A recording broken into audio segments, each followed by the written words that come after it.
This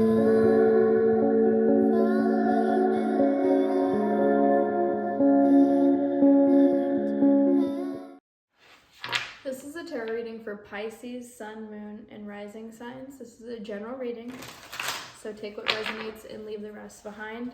Tarot is not fortune telling. I will not tell you anything that you don't already know. This is just a tool for your soul's expansion, so if you're okay with that, we'll get straight into the video. We're going to start with overall energy, clarification cards, and end with an oracle card.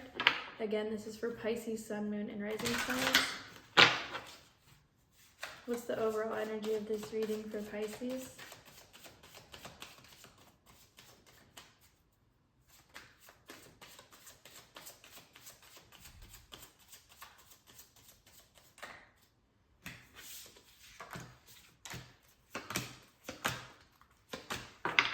At the bottom of the deck, Pisces, you do have number 7, the 7 of Pentacles. I don't know why I said that. 7 of Pentacles is about being a little bit overwhelmed with how much work that you've been putting into something and not seeing the results yet, or not being able to fully experience the benefits of it yet. This is like working towards your manifestation, but feeling a little disheartened by how long it's taking, not being able to see the results. This is what you don't see coming. So just to be aware of the fact that instant gratification is not a real thing. That's something that social media and everything like that has taught us.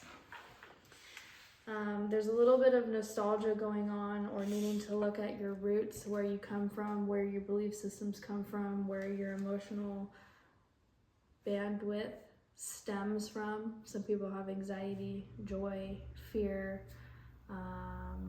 you know, whatever it is. Like, you have like this emotional level that you're normally at, and where does it stem from? You have the Knight of Pentacles. I think you want to move towards stability here with the 4 of Wands, and you're also wanting to move towards creating something for yourself.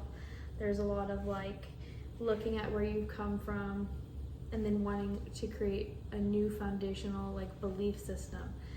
But that's going to take a lot of work. It's going to take a long time. It doesn't just happen. It's a choice you have to make every single day. In the physical, where our routines look like. What does our routine look like? What does our actions look like? How do we invest our energy? What do we invest it into? Are we able to keep working towards something even if we don't see instant results? Things like that. And it also seems like, you know, once you create that foundation, then you're moving towards, okay, I want to create something physically. This is like self-mastery. I feel like, let's dig a little deeper into this and find some clarification cards.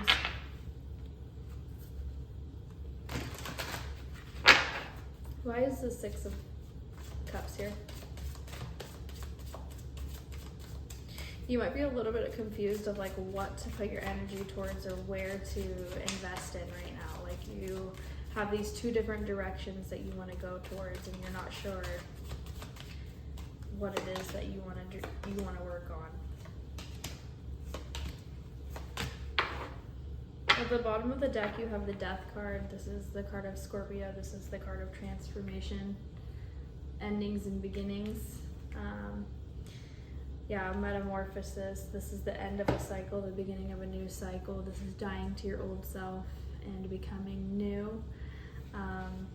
At the end of the year, obviously, things are dying away. We're tying up loose ends. We're trying to move into like a newer version of ourselves. Obviously, people have like their New Year's resolutions and things like that, but there is something about things falling away right now, things decaying, and it can feel painful maybe, but it is for a purpose. Things are happening for you, not to you.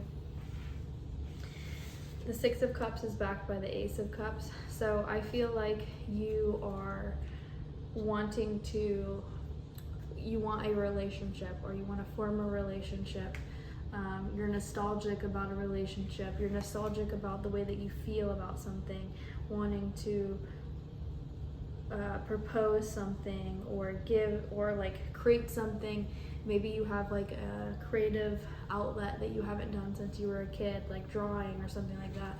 that you're wanting to look back into because it really lights you up, because it really makes you happy.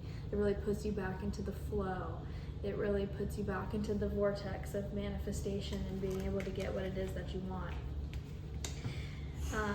You have the Knight of Pentacles backed by the Queen of Wands. I think that when you take the actions every day to move towards your goal, it's going to create confidence for you, because you're going to be aligned with what it is that you believe in.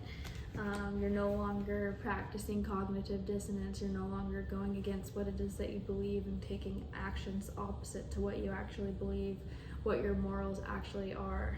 You are slowly every day working towards creating a better version of yourself physically, financially, energetically, and that's going to bring you confidence, and it's going to put you in a place where it doesn't matter what other people think about you. They don't have to agree with you. You are confident in yourself, and it will attract things to you naturally when you focus on taking the actions that you need to take to get the life that you want to get. The Four of Wands is backed by the Nine of Swords. I think maybe you have some anxiety around building this foundation, or maybe you feel like you'll never get that like happily ever after, or that solid harmonious home life or harmonious relationships. You have fear and anxiety about it. You kind of like sit up at night thinking about maybe where you went wrong, or how certain things didn't work out, or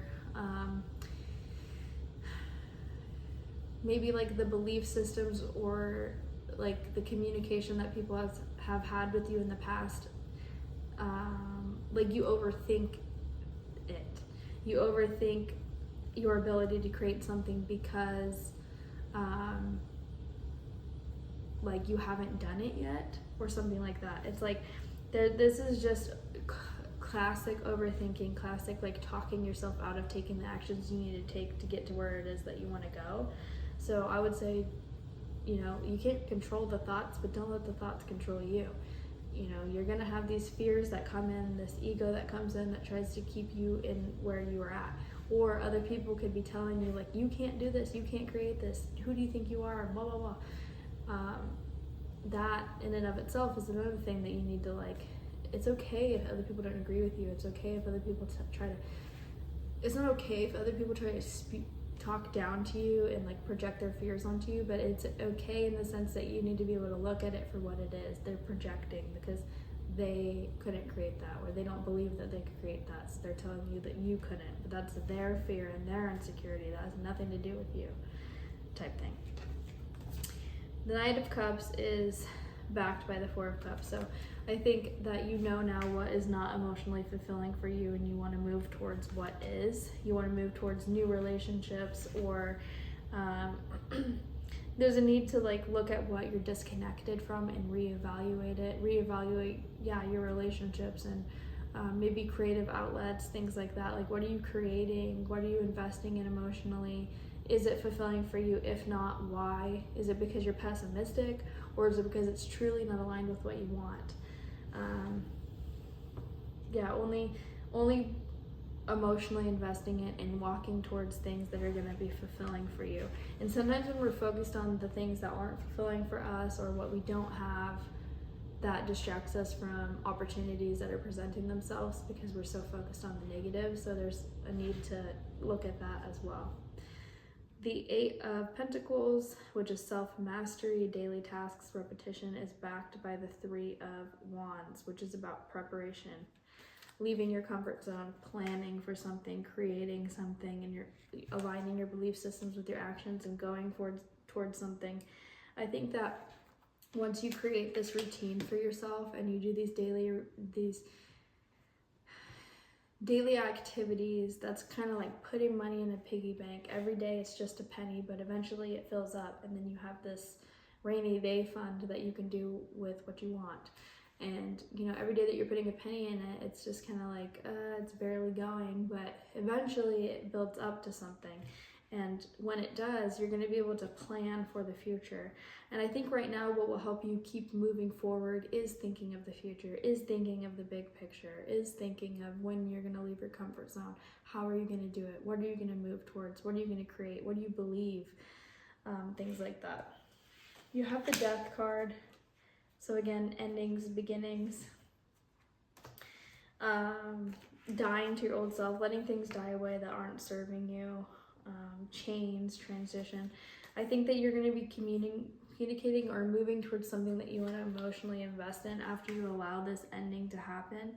It could be an ending of a relationship, and then you all of a sudden are moving towards and communicating with someone new, because you do have the Two of Cups here backed by the Four of Swords. So this is a new relationship, a new partnership, or you just finally connecting with someone. This could be like you mending a relationship, mending something that you emotionally invested in. It doesn't have to be a relationship. It could be within yourself, create it creatively. This could be you being an entrepreneur, finding love again for that thing that you put away for a while. But there are a lot of relationship cards, so this could be you healing a relationship or creating a solid foundation and finally understanding how to communicate something to someone that you've been wanting to for a while. You're going to need to be okay with juggling multiple priorities. You're going to need to be okay with making the decisions that you need to make, adapting to the ups and downs of life, adapting to the fact that you're not always going to see the results of what it is that you're trying to create immediately. You could look towards advice, like finding a mentor, or looking like having people, like for instance, if you watch YouTube, you could have like YouTubers that you watch that inspire you, like looking towards somebody who has paved the pathway already and taking inspiration from that when you're dealing with the waiting period. You do have the World card here and the Three of Cups, so I think that things will complete. You also have the Death card, so that's an ending. So there is an ending and a new beginning. The World is the final card, the completion card, and the beginning card. So that will be a time of celebration for you. You will be emotionally fulfilled. You will feel like you have control of your life. You will be able to take the actions that you need to take moving forward and let go of this pessimistic lack mindset that maybe sometimes you carry that's a little immature. Like, because I don't see the results, then I'll never have it. That kind of attitude that you have needs to go away, and it will. And once it does, but it will only go away through action. The only way that you can prove to yourself that you can do things is by proving to yourself that you can do things, by doing them. Once you do that, you will start moving forward. You will start seeing proof of your manifestations. You'll have the opportunity to work with others and things like that. Let's go ahead and pull an oracle card to end this reading.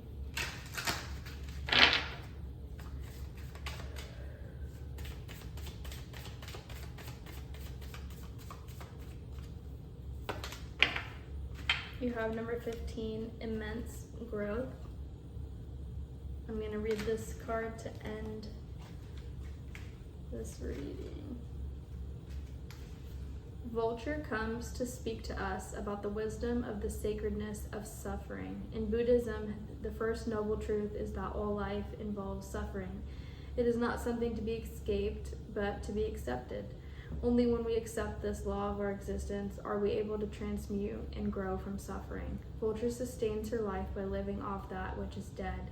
She does not interfere by bringing a quicker death to her prey. Instead, she allows it to endure what it must, and its suffering ends in its natural time. This mirrors back to us the importance of patience.